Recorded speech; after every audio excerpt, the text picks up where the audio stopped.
អ្នកគ្រូខ្ញុំកូនក្រៅស្បូនទៅតែបាន5សប្តាហ៍ទេអត់មានការធ្លាក់ឈាមហើយក៏មិនមានការធ្វើទុកអ្វីសោះតែអាចប្រើថ្នាំបានឬក៏អត់ចំពោះករណីកូនក្រៅស្បូនគឺអាចប្រើថ្នាំរំលូតបានទេអញ្ចឹងនៅពេលដែលបងសង្ស័យថាខ្លួនមានកូនឬក៏បាត់រដូវចាប់ពី5ថ្ងៃឡើងទៅសូមបងធ្វើតេស្តទឹកនោមនៅពេលដែលតេស្តទឹកនោមទៅឃើញ2កាំគឺបញ្ជាក់ថាមានកូនហើយអញ្ចឹងបងទៅអេកូសិនពេលបងទៅអេកូគ្រូពេទ្យគាត់នឹងសួរថ្ងៃខែដែលបងមកចុងក្រោយអញ្ចឹងគឺគាត់អាចរាប់ពីអាយុកូនប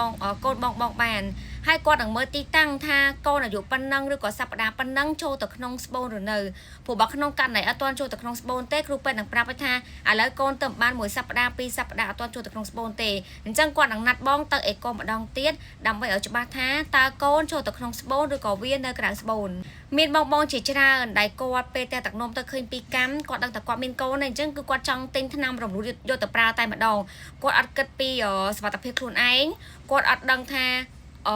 អាយុកូនគាត់ប្រហែលសប្តាហ៍ឬក៏កូនគាត់នៅក្នុងស្បូនឬក៏អត់ទេតាក់ទងជាមួយនឹងអាយុកូនគឺអាចរាប់ពីខែដែលគាត់មករដូវចុងក្រោយក៏ប៉ុន្តែសម្រាប់ទីតាំងកូនគឺអាចដឹងបានទេតើទៅអេកូទើបគ្រូពេទ្យអេកូគាត់អាចត្រួតពិនិត្យឲ្យបានជាទូទៅកូនចូលទៅក្នុងស្បូនចន្លោះពី4សប្តាហ៍ទៅ5សប្តាហ៍ប៉ុន្តែខ្ញុំជួបភ្ញៀវមួយចំនួនគឺកូនគាត់ត្រឹមតែ2សប្តាហ៍ក៏ចូលទៅក្នុងស្បូនដែរមានន័យថាការវិវត្តគឺល្អ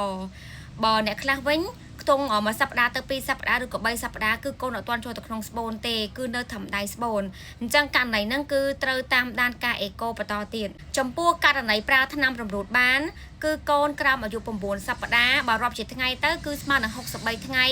កូននៅក្នុងស្បូនធម្មតាចំពោះករណីដែលមិនអាចប្រើបានគឺកូននៅក្រៅស្បូនកូនលើសពី9សប្តាហ៍ឬក៏លើសពី63ថ្ងៃមានការធ្លាក់សច្រើនយូរថ្ងៃមានការធ្លាក់ឈាមច្រើនយូរថ្ងៃឬក៏មានការចុកពោះខ្លាំងរយៈពេលយូរករណីទាំងអស់ហ្នឹងគឺមិនអាចប្រើថ្នាំរំលូតបានទេហើយបងសួរថាបើប្រើថ្នាំរំលូតអត់បានអញ្ចឹងហើយបងអត់ចង់ទុកទេតើបងត្រូវធ្វើដូចម្ដេចគឺបងត្រូវទៅពិភាក្សាជាមួយនឹងគ្រូពេទ្យជំនាញដើម្បីធ្វើសេវាកម្មបូមសម្អាតជាមួយគាត់គឺអត់អាចចេះតែប្រើថ្នាំខ្លួនឯងអត់ចេះទៅពិភាក្សាជាមួយនឹងអ្នកដែលគាត់អត់មានជំនាញទេគឺត្រូវគិតពីសុវត្ថិភាពខ្លួនឯងជាចម្បងព្រោះអាយុជីវិតរបស់បងគឺអត់មានអ្វីដែលអាចកាត់ថ្លៃបានទេអញ្ចឹងកុំយកបញ្ហាភ្លាមហើយបន្ថយបន្ថាននៅក្នុងការប្រើថ្នាំដែលមិនមានការពិភាក្សាត្រឹមត្រូវអញ្ចឹងចំពោះករណីបងស្រីចូលដល់5សប្តាហ៍ហើយកូននៅក្រៅស្បូនទៀតអញ្ចឹងបងស្រីគឺប្រឈមជាមួយនឹងកូនក្រៅស្បូនมันអាចប្រើថ្នាំបានมันអាចបូមសម្អាតបានគឺត្រូវទៅជួបគ្រូពេទ្យជំនាញដើម្បីធ្វើសេវាកម្មវះកាត់ជាមួយគាត់ព្រោះកូនក្រៅស្បូនគឺអាចទុកបានទេមានន័យថានៅកន្លែងដៃស្បូនរបស់យើងគឺអត់មានការរីករួមអីទេគឺវា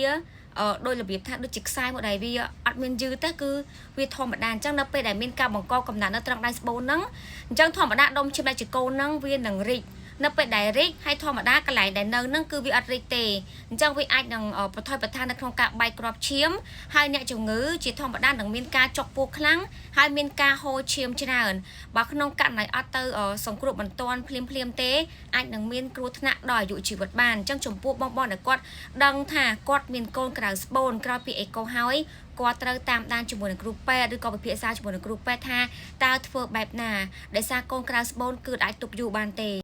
ហើយមួយទៀតទោះជាក្នុងករណីកូនបង5សប្តាហ៍ហើយកូនក្រៅស្បូនអត់មានធ្វើទុកអីក៏បងត្រូវប្រញាប់ទៅជួបគ្រូពេទ្យដើម្បីធ្វើសេវាកម្មវះកាត់ដៃស្បូននឹងចេញអត់អាចចេះគិតថាអត់មានអាការៈអីទេទុកទៅឬក៏ចង់ប្រើថ្នាំអីអញ្ចឹងគឺប្រើបានទេបងគឺមានតែបន្ថយបន្ថានមានគ្រោះថ្នាក់ទៅតាមនឹងដូចគ្នា